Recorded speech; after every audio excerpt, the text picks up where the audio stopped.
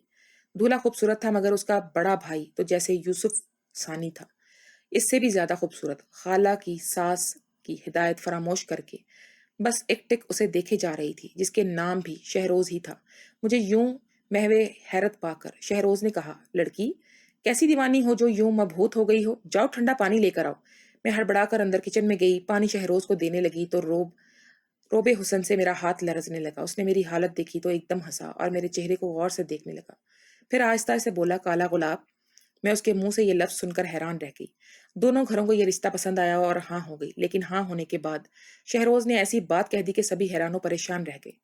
شہروز نے کہا کہ میں اس کالے گلاب سے شادی کرنا چاہتا ہوں۔ جب میں نے یہ بات سنی تو بے ہوش ہوتے ہوتے بچی۔ خالہ طیبہ بہت خوش تھی، وہ تو میرے اس اچھے نصیب کے لیے پہلے سے ہی بہت دعائیں کرتی تھی، اور اب تو عملی طور پر سب کچھ اچھے ہو گیا تھا۔ وہ میرے صدقے واری جا رہی تھی، لیکن ان کی ساس انتہائی بھنائی ہوئی تھی۔ کہا کہ اس کا رشتہ وہاں نہیں کریں گے، وہاں ہرگز نہیں کرنا، فضول میں ہی کر دیں گے، جس کے لیے رشتہ دیکھنے آئے تھے بس اسی کا دیں گے، وگرنہ اپنی اپنی راہ لیں گے۔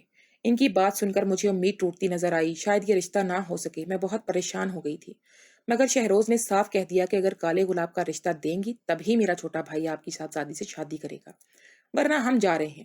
یوں مجھ بد شکل کالی قسمت کی کیا لکھا تھا؟ شاید یہ میری ماں کی وہ دعائیں تھیں جو بچپن میں وہ میرے کانوں میں سنی تھی۔ سو میں اس حسنی یوسف ثانی کی دلہن بنی اور اس کے چھوٹے بھائی کے ساتھ طیبہ خالہ کی بیٹی رابعہ کی شادی ہو گئی۔ آج میں اپنے شہروز کے دل پر راج کرتی ہوں، وہ میرا بہت خیال رکھتے ہیں، مجھ سے بہت محبت کرتے ہیں، مجھے پا کر خود کو خوش نصیب کہتے ہیں، لیکن اصل میں خوش نصیب تو میں تھی جس کی قسمت میں ایسا خوبصورت شوہر لکھا گیا تھا جو میری عزت بھی کرتا تھا اور مجھ سے محبت بھی۔ وہ میرے رنگ سے نہیں بلکہ میری موجودگی کی خوبصورتی سے تشبیہ دیتا تھا۔ میری شادی کے بعد ان کو ایسی خوش قسمتی ملی کہ وہ لاکھوں میں کھیل رہے ہیں، ان کا کاروبار بہت چمک گیا، خوشحالی ہی خوشحالی ہے، اللہ کا بہت کرم ہے۔ اب ان پر میں اور سونے سے پیلی ہوں۔ میری پڑھائی چھوٹ گئی، مگر میں نے انہیں وہ بھی مکمل کروائی۔ وہ کس ہر طرح سے ایک اچھے شوہر ثابت ہوئے۔ سچ کہتے ہیں اللہ کے گھر دیر ہے اندھیر نہیں۔ معجزے اسی کی دسترس میں ہیں، وہی سب کی طاقتور قسمتیں بنانے والا اور عظیم رب کریم ہے۔ سارے سجدے اس کو جائز ہیں اور سب باقی فنا ہے۔